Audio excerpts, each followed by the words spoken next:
I'm making puff pastry. I actually don't think I've made this other than for demos and, you know, where I get paid to make it, since maybe the year before Bake Off, like 2010. It's quite a long time ago. So today's the day. I've made the base pastry and this is going to go into the fridge, and then we're going to add in almost 2 blocks of butter.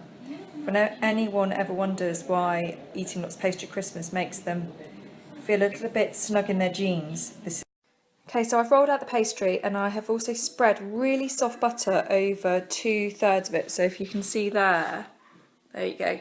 I read about this in a really old cookbook that I've got that was written, I think it was in the 50s, and I'll let you know how it goes. First thing to do is to take 1/3 of the pastry, the third that didn't have the butter on, and then fold that over like that. And then I've done exactly the same, so you can see here, so that it's been folded into thirds, and now I've just slightly sealed the ends just with my thumb, just pushing it so no butter squidges out. That's wrapped in cling film and that's going to go into the fridge now for about 40 minutes before I do another turn, and then I'll probably do another 3. I need to check though. I can't remember how many turns you do for puff pastry, I'm not sure. Here's my puff pastry that I made today. So you can just about see what Paul Hollywood calls the lamination. It's the layers. It's quite a lot of layers. I'm hoping this works. It'd be a bit annoying if it doesn't.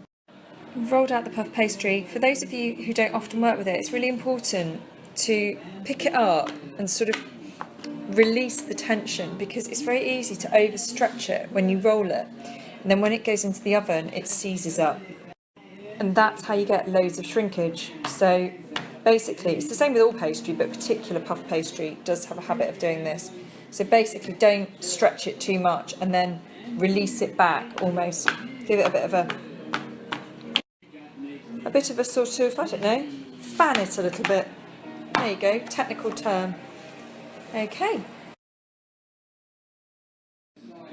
Oh, pretty edge. I used the end of the fork rather than the actual fork prongs, but you could use those as well.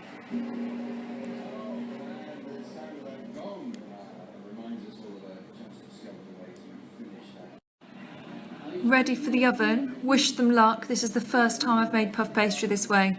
If it's a failure, we just won't mention it. We'll pretend these videos never happened, okay? Glad we're all on board with that. I don't want to show off, but look at that.